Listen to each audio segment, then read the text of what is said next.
this is a delicate situation. Two Victorian couples are suing their doctors because they failed to diagnose their unborn babies had Down syndrome, denying them the chance to terminate those pregnancies. It's a very, very difficult question. What are your thoughts about it? It sure is, and I'm very mindful that you and I are sitting here as parents of healthy children, and so I think it's really important to be sensitive about these families, and we don't know the specifics of those cases. But what it underlined for me, and I've got two friends who've got Down syndrome children, one of which there weren't many tests available when she had her daughter about 15 years ago, and the other did have the tests and it still wasn't picked up. And I think that what it underlines for me is that the biggest shock when you're pregnant for the first time is that medical science isn't foolproof, and things go wrong and things aren't detected, and you have miscarriages and children are born stillborn, and sometimes nobody can tell you why.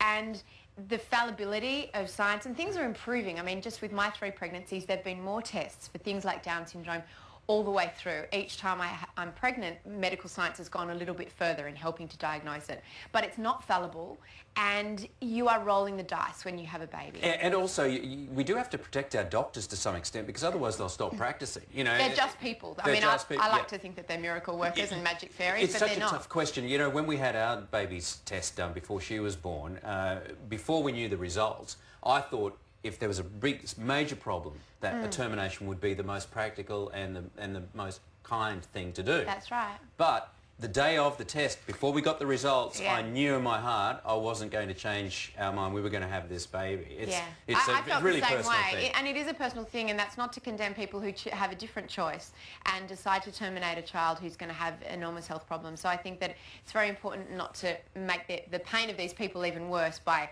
heaping judgment on them. However, yeah, I think it's you are rolling the dice. Medical science cannot guarantee you a healthy baby. Well, as children get older, the questions don't get any less complex. Queensland teachers are being told that they should accept that primary school children want to experiment with sex, and not surprisingly, there are child welfare groups outraged by this.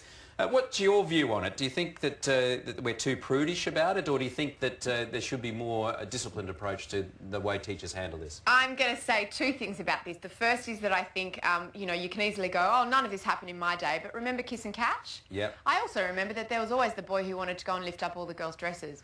Now, of course, it's good that we know that that's not appropriate now. In most public schools, I believe kissing is banned. I discovered that when my son started school, and I also discovered that it wasn't to protect the girls. It's to protect the boys. However, I think that we have to also acknowledge that kids are interested in their bodies, but I think that the most important thing, and what you try to teach your children, is that you've got to do that in the privacy of your home. School is not the right place to be experimenting and with your own body, let alone anyone else's body. So I think we need to walk the line between not freaking out and making children ashamed of their own bodies, but also making them understand where the boundaries are. Sounds very balanced to me. Now, there's a survey of 3,000 Aussie men determined that Hugh Jackson is the perfect modern man. A little bit too perfect, if you ask me, but some of the unusual stats.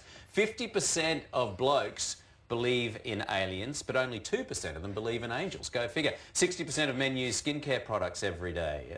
My favourite one is that more than 50% indulge in a bit of manscaping. And that's a little bit like skincare, except it's hair care and it's below the waist. Yeah, exactly. So I think that, you know, what constitutes the Aussie bloke has certainly changed. Do you reckon if you were sitting on the bus, looking at the blokes on the bus, you could pick the manscapers? Well, these days you just can't, and I think that idea of the Aussie bloke is a bit of a media advertising stereotype, and I think we're selling our blokes short to think that they can't enjoy a beer and enjoy a manscape at the same time. Good on you, Mia. I knew there was a reason I liked you. Back to you, Lisa.